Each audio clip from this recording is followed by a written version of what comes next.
आपका जो एस्पिरेशन है, आपका जो विजन है, इसी से देश का विजन बनेगा, इसी से देश की प्रगति होगी।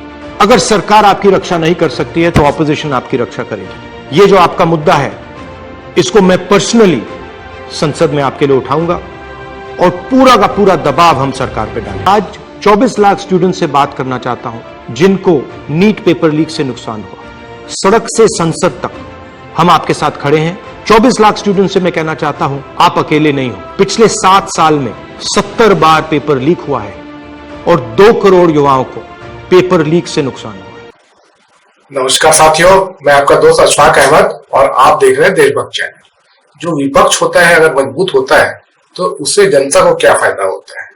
तो अभी आपको दिख रहा होगा कि जो बच्चों का भविष्य पूरा चौपट कर रहे थे मोदी जी, क्योंकि जितने भी एग्जाम होते हैं सब के सब वो पर्चा फूट जाता है और पूरी मेहनत जो है उस पे पानी फिर जाता है बच्चों के।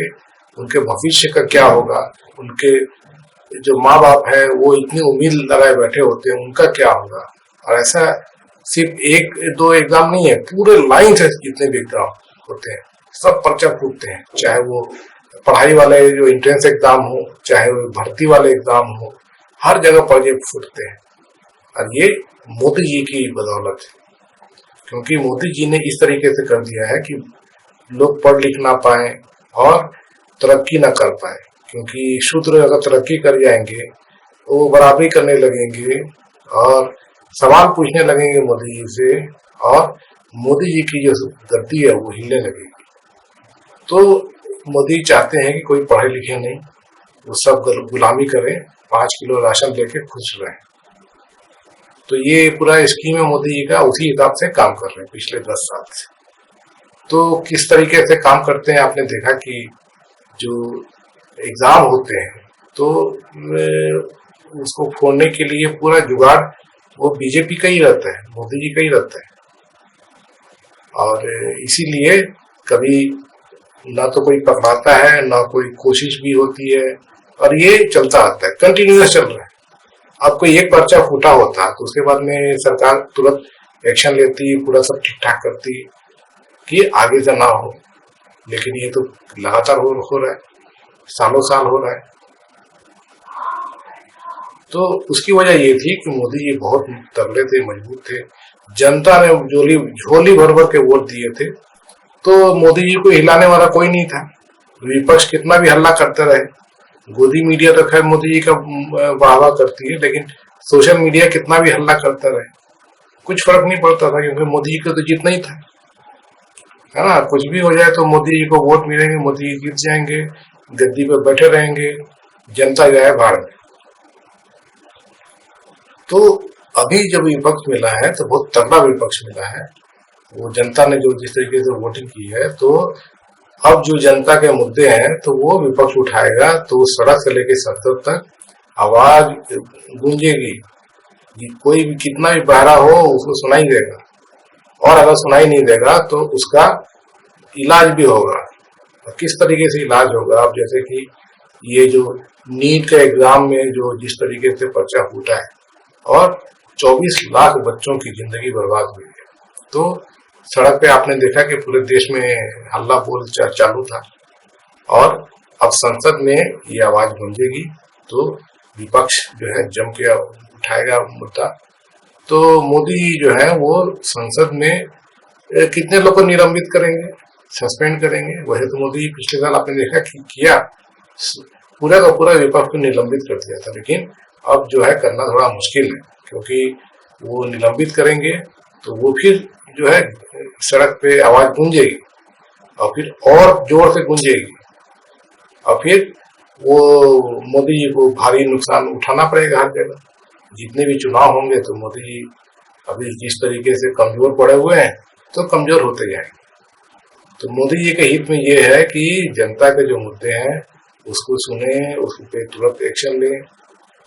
अभी लेकिन होता दिखता नहीं है, क्योंकि नीट के एग्जाम का इतना हल्ला हुआ तो जो शिक्षा मंत्री हैं तो बोले कि पहले कोई घोटाला ही नहीं हुआ, फिर बोले कि घोटाला हुआ है तो हम उस पर कार्रवाई कर रहे हैं। तो क्या कार्रवाई कर रहे हैं अभी तक कुछ पता नहीं।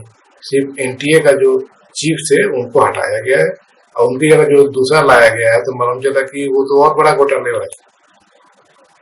तो ये सब चक्कर चल रहा है, तो ये मोदी जी के लिए ठीक नहीं है। इसका जो मोदी जी को भुगतना पड़ेगा खामियाजा। तो ये अभी जैसे राहुल गांधी जिस तरीके से बात करते हैं तो वो जनता की आवाज होती है और जनता की आवाज गूंज रही है।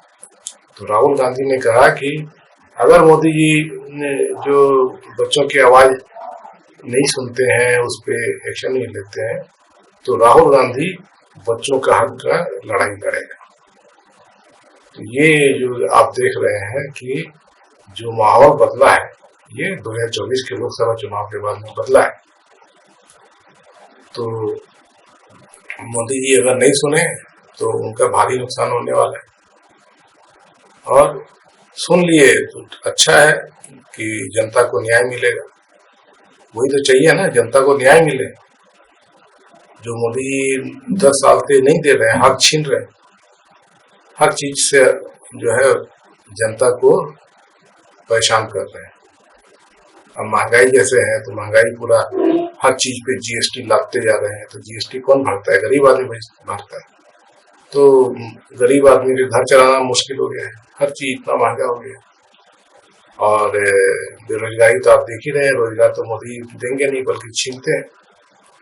तो युवाओं की हालत जो है बहुत खराब है। बिना रोजगार के युवा क्या करेगा? न सरकारी भर्ती होती है जो खाली पद है, और ना प्राइवेट में इन्वेस्टमेंट आ रहा है मोदी जी की वजह से, क्योंकि मोदी सरकार चला रहे हैं। तो ये हफ्ता वसूली सरकार है, चंदा वसूली सरकार है। तो ऐसे माहौल में कौन अपना पैसा लगा के बर्बाद करेगा? है ना, कि आप पैसा लगा के बिजनेस करो और उसमें मोदी जी को चंदा भी देते रहो, तो आप क्या कमाई कर पाओगे? ये सोचने वाली बात है ना। इसीलिए तो प्राइवेट इन्वेस्टमेंट नहीं है।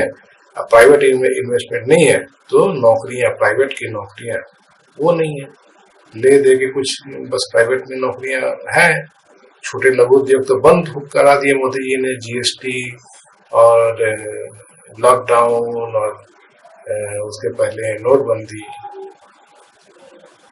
पूरा देश तबाह है। तो इसका खामियाजा भी मोदी भुगतेंगे। अभी चुनाव में तो देखिए लोकसभा चुनाव में क्या हाल हुआ है, आगे और बुरा हाल होने वाला है।